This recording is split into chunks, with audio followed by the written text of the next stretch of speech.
सदर आरिफ अलवी ने election तरमीमी bill बगैर दस्तखत के वापस कर दिया है। इसकी वजूहात क्या हैं, बात करेंगे डॉन न्यूज के नुमाइंदे नवीद सिद्दीकी से। नवीद, ये बिल क्यों वापस किया गया? जी, सदर मुमलिकत का कहना है कि इलेक्ट्रॉनिक वोटिंग मशीनों और ओवरसीज पाकिस्तानी को वोटिंग के मामले से एक दहाई से ज्यादा अरसे से मुंसलिक हूँ। तमाम हुकूमतों, पार्लियामेंट और सुप्रीम कोर्ट में इस मामले की पैरवी करता रहा हूँ, आइन की पासदारी करता रहा हूँ और इदराक है कि आइन पाकिस्तान इस बिल पर दस्तखत न करने के बावजूद इसे कानून की शक्ल दे देगा। बहैसियत सदर पाकिस्तान मजलिस शूरा के मंजूर करदा बिल पर दस्तखत न करना मेरे लिए जाती तौर पर एक तकलीफ देह अमर है।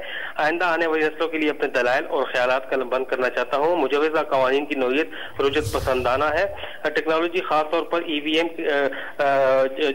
कम मौसर तौर पर इस्तेमाल किया जाता है, तो इसमें बहुत से मसाइल का हल मौजूद है। टेक्नोलॉजी हमेशा से मुतनाज़ और चैलेंज शुदा इंतखाबी अमल में भाम है और टेक्नोलॉजी का इस्तेमाल इंतखाबी अमल में शफाफियत लाने, इंतखाबी मरहले में बैरून मुल्क मुकीम पाकिस्तानियों की शिरकत, सियासी एतमाद की फिजा कायम करने और तकसीम के अमल को कम करने में मददगार साबित होगा। टेक्नोलॉजी चाहता हूँ कि पाकिस्तान मुस्तकबिल में तेजी से कामयाबी की तरफ गामजन हो और उसके ऊपर काफी उन्होंने एतराजात उठाए हैं। मौजूदा और मुस्तकबिल की हुकूमतों और पार्लिमान को दो चीजों का इंतखाब करना होगा। हम माजी को इजाजत दे सकते हैं कि पाकिस्तान को पस्ती की तरफ ले जाए।